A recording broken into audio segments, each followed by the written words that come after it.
Sorry kanina. Medyo taas ang boses ko. Kaya humingi muna mo, pasensya na. Naiintindihan ko. Napagtaasan nga ni Sandro ng boses itong si Jasmine. Sobrang nag-alala lang si Sandro dahil nga nilantad ni Jasmine kay Lance ang kanyang tunay na pagkatao. Naintindihan naman yun ni Jasmine.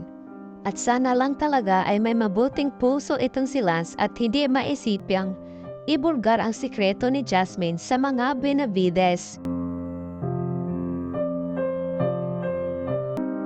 Muna ka.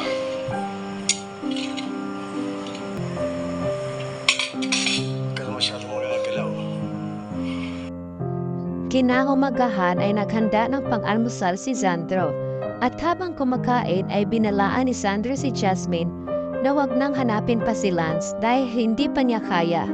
Dahil nga presko pa ang sa kanyang mga sugat.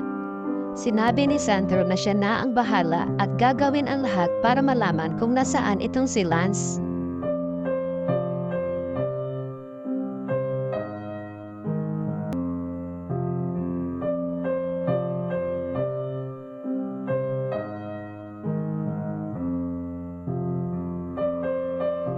Pero talagang hindi mapakali itong si Jasmine. Hindi pwedeng wala siyang gagawin.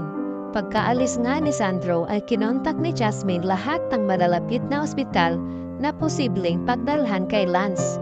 Marami na rin nakontak na ospital si Jasmine pero wala talagang Lance Atienza na na-admit.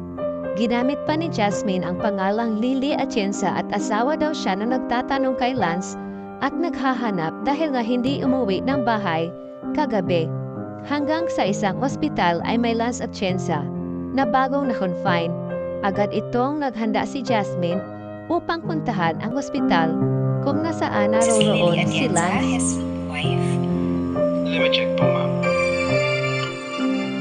Yes, may nirush dito kagabi na Lance Atienza.